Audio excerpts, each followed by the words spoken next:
the dental tubules that have either some debris or air within them. So right underneath the DEJ, that first 20 microns is mantle dentin. Then we come to the circumpulpal dentin, which comes down to about there. So those two, mantle dentin, circumpulpal dentin, that is the primary dentin. Let's go over to the other side here. Number of dead tracts. And then right here, where those dentinal tubules take a more or less kind of sharp turn and are directed more or less perpendicularly to the long axis of the tooth and towards the pulp cavity, that would be the secondary dentin. So that's all secondary dentin right there. And then sometimes you can see kind of a faint line, which is called the line of demarcation. I don't put a lot of emphasis on that. It's kind of a shadow that you would see in a section, a longitudinal section of the tooth, that marks the boundary between primary dentin and secondary dentin. Does not always show up very well. Thank you. Well, in this particular tooth, we can see all that dentin. As we come up to the cusp, we see that we have some attrition, and we have all those dead tracts leading down to it, and lo and behold, as we come down here, we have tertiary dentin. Let's close down the iris diaphragm a little bit, and we can see that tertiary dentin in here. In fact, it goes all the way down, and those dentinal tubules are taking kind of an erratic course.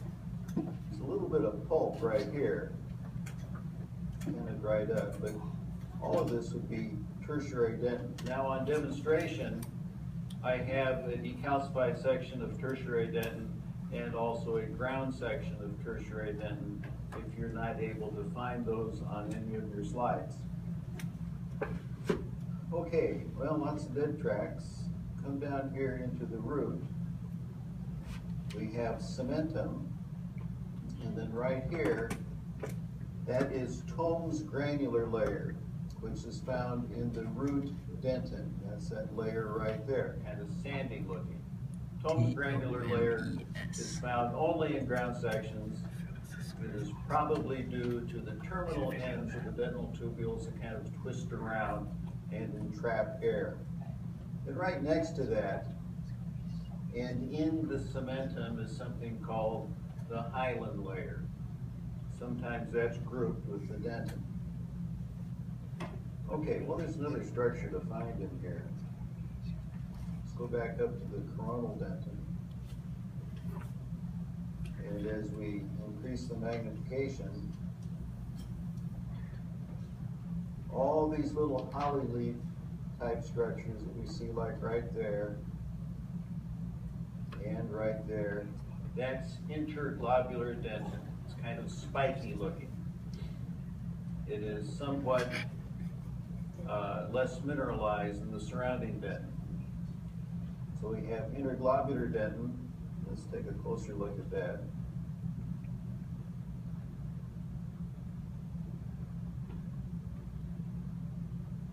And again, this would be interglobular dentin right there.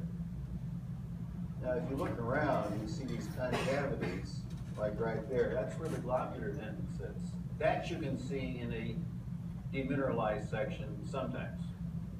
But in these ground sections, normally you'll see this interglobular dentin in the coronal circumpulpal dentin. Okay, well, you see that DEJ, you see it's kind of scalloped. You see the dentinal tubules. I actually see some of the canaliculi coming off of those.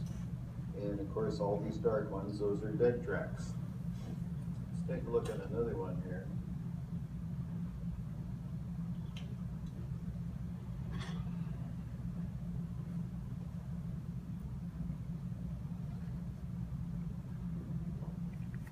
This shows the interglobular dentin rather well in here, and as we can see, this is down in the circumpulpal root dentin. Most textbooks would not classify the interglobular dentin as being found in the root dentin, but indeed it is. And there's the Holmes granular layer right there. And we're coming back up into the crown because we can see the enamel right there, and more of that interglobular dentin. And here's a bundle of dead tracts right there. And recall that those come sometimes from areas where there's been some trauma to the tooth. And a number of dead tracts coming down from that area where we had a little attrition. So lots of dead tracts. There was a little bit of tertiary dentin here, but not as nicely sectioned as we saw in that other tooth. Okay, well those are ground sections. Also in the demineralized sections, that section of tooth in situ, we can see the dentin, and it's in these sections that you can find lines. Now, as I look at this on the screen, they don't show up quite as nicely as they do in the microscope. But if you go over the other side here, you can see some faint lines, almost perpendicular to the dental tubules. Those are the lines of von Ebner. Those are imbrication lines, or incremental lines. And they go around the tooth just like a tree ring. So we'll find those going on the long axis. And if you come across one that is somewhat accentuated, just a hint of one right there, those are the lines of Owen. They're just big lines of von Ebner. Occasionally there may be a neonatal line, but we don't see those very often. But there's a number of lines of von Ebner right in here.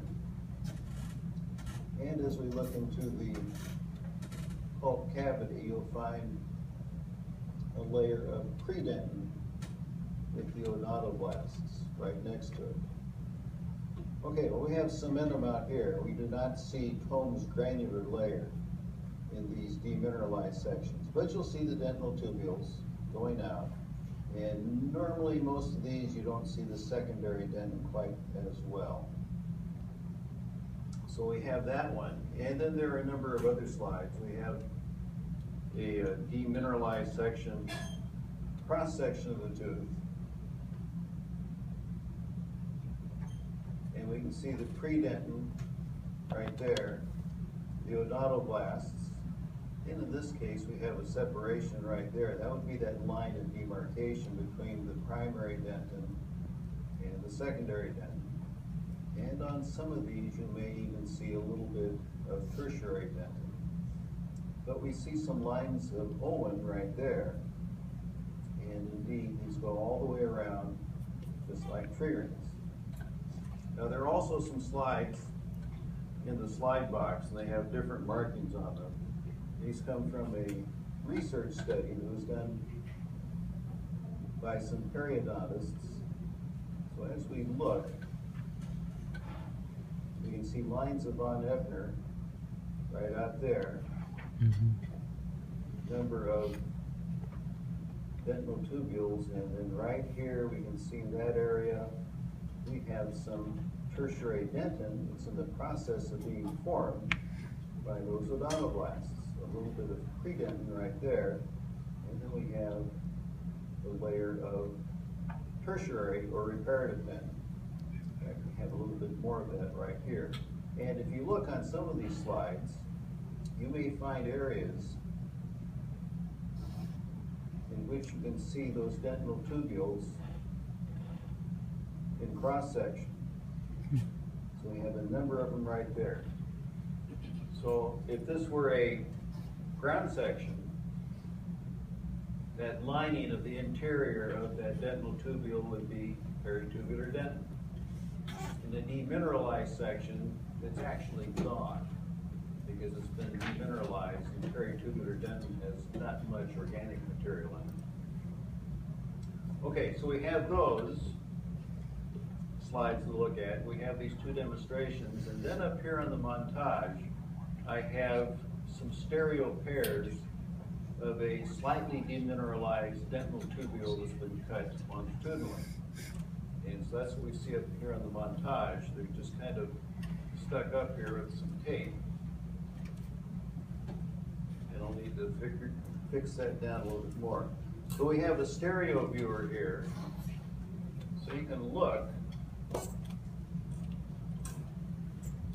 at this montage in stereo in 3D. It's kind of like that stereopticons that Dr. Harn had out for the museum.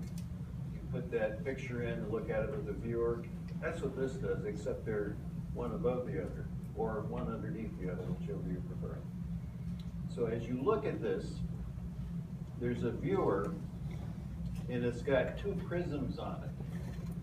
The prisms are directed towards the image. And so you'll put this on the bridge of your nose, and it'll fuse the images so you can see it in 3D. So if you come over here, about 4 feet away, kind of straddle that line, and look at the line